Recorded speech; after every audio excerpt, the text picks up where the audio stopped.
The Oshkosh Area Humane Society presents Happy Tales.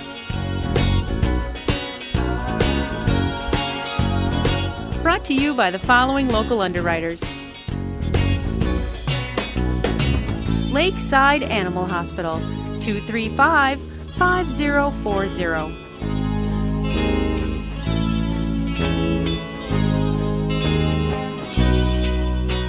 Provident Financial Consultants, LLC, 230-6898. West Business Services, 920-997-6927.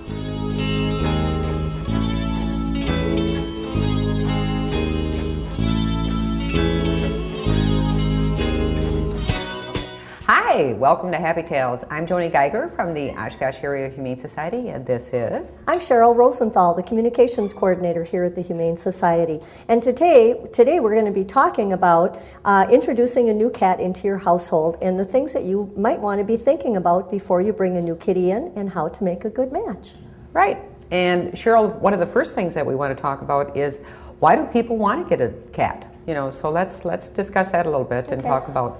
Exactly. Why a second kitty, or maybe a third or a fourth kitty? And I think it's important for people to think about, it's okay if you want to just get another kitty because you really like kitties, and not necessarily, don't go into this with the idea of, I want this to be a companion for my cat. Because, cats are very territorial and don't always want to have another kitty. And so that's one of the things people need to consider is, first of all, why am I getting another kitty? Is it for me or is it for my other kitty? I want my other cat to have companionship. Or I think my male kitty needs to have a companion, someone to play with, to keep them company while I'm gone. So those are some of the things that people need to think about before they're going to be getting a kitty. And also, if they're going to be looking at getting another kitty, what's the amount of space that you have? Joni, a lot of people don't realize that every time you add a kitty into your household, you can increase the incidence of litter box problems by 10%. Right.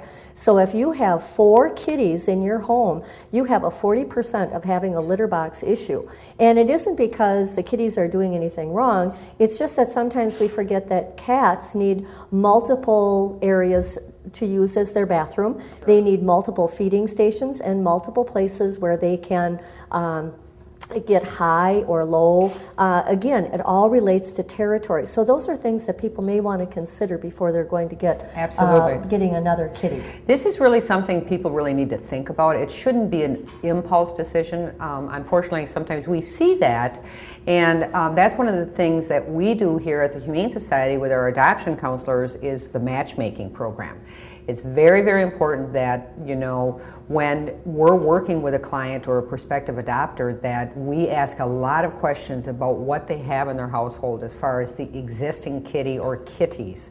And then based on that information, that's obviously how we're going to make a match. So let's talk about some of those scenarios, Cheryl, as far as just, let's say we have a 7-year-old male in the household. It's an only kitty.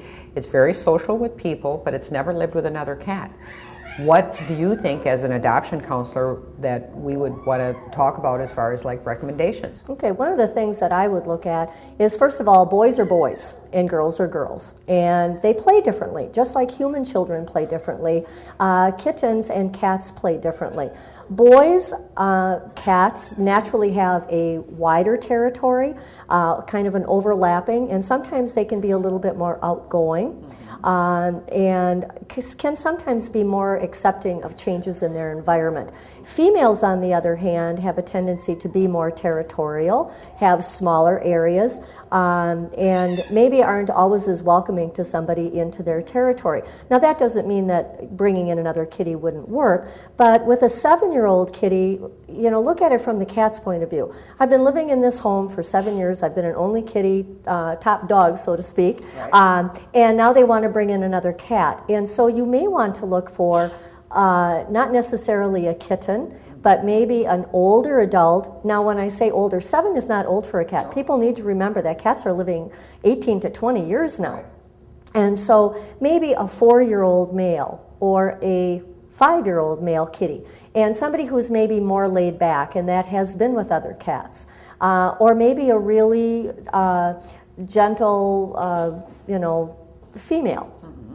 But again, not necessarily a kitten. Now, even if somebody does come in and say, well, I have a 7-year-old kitty, and or I have a 7-year-old cat, and I'd like to get a kitten, even at the age of 7, the activity level, yes, at 7, your cat should still be very active and playful, but not the nonstop activity that a kitten has. Right. So in that case, if somebody came to me and said, oh, well, we really had our heart set on a kitten, my recommendation would be 2.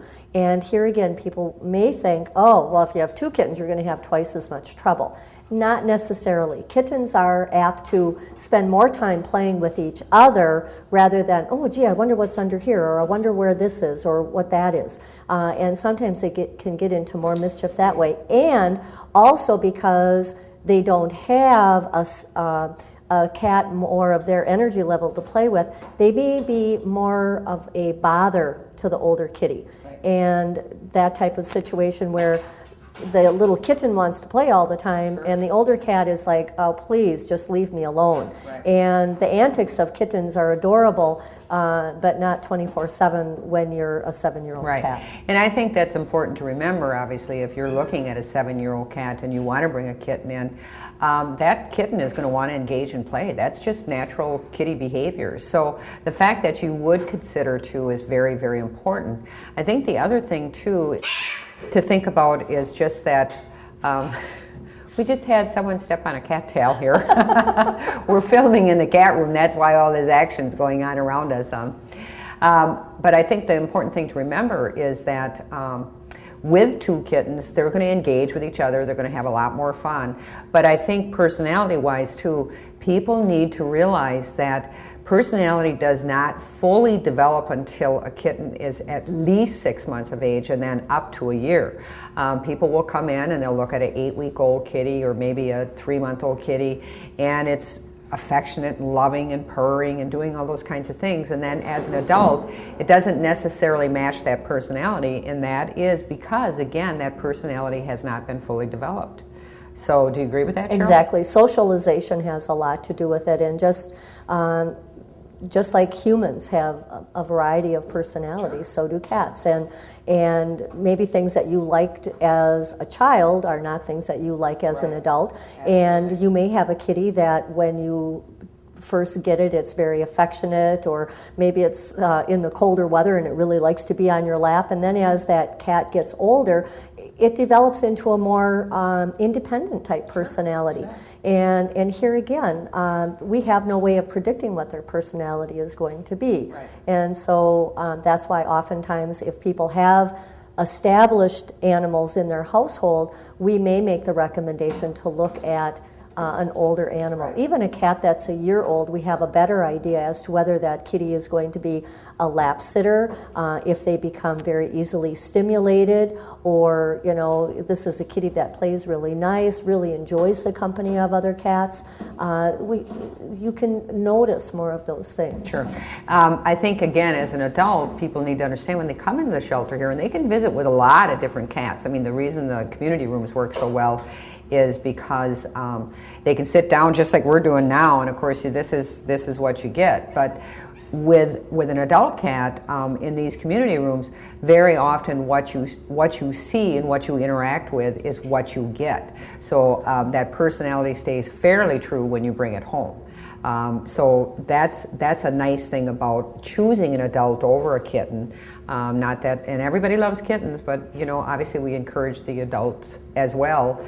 And it's all about matching personalities. There's no hard set rule like, always do 2 boys or do 2 girls or it's really about the animal themselves. I mean, for instance, let's say there's a princess or a royalty, and very often this could be a calico or a tortoiseshell, not all the time, but that runs somewhat true. Right.